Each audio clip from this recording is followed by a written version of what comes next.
24 గంటల్లో దాదాపుగా 5 మర్డర్లు, 2 అటెంప్ట్ మర్డర్లు అంటే మరి ఎక్కడ ఉంది శాంతి భద్రత వ్యవస్థ? ఎక్కడ పోయినరు పోలీసులు? పోలీసులు దేంట్లో బిజీగా ఉన్నారయ్యా అంటే, రేవతి అనే ఒక జర్నలిస్టు ఎల్బీ నగర్ పోలీస్ స్టేషన్లో ఒక మహిళ తన అపార్ట్మెంట్లో 7 గంటల పాటు కరెంటు లేదు అని కంప్లైంట్ చేస్తే ఆ విషయాన్ని ప్రజల దృష్టికి తీసుకురావడం కోసం ఈ రేవతి అనే ఒక మహిళ ఒక జర్నలిస్ట్ ట్వీట్ చేస్తే ఆమె మీద section 505 and section 66 IT act కింద పోలీసులు కేసు పెట్టిండ్రు. నిజానికి సెక్షన్ 505 ఎవరి మీద పెడతారు?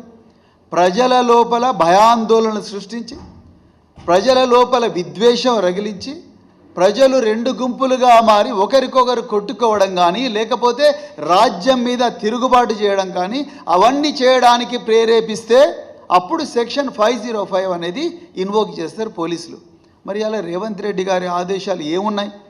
ప్రశ్నించే వాళ్ళందరూ, వాళ్ళు జర్నలిస్టులైనా సరే, గృహిణులైనా సరే, పేదవాళ్ళైనా సరే, విద్యార్థులైనా సరే, వాళ్ళను పోలీసులు కేసులు పెట్టి అరెస్ట్ చేయండి అనేదే రేవంత్ రెడ్డి గారు ఆదేశాలు ఇస్తున్నారు.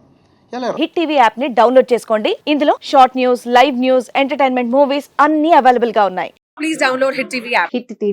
హిట్ టీవీ యాప్ ని ఫ్రీగా డౌన్లోడ్ చేసుకోండి.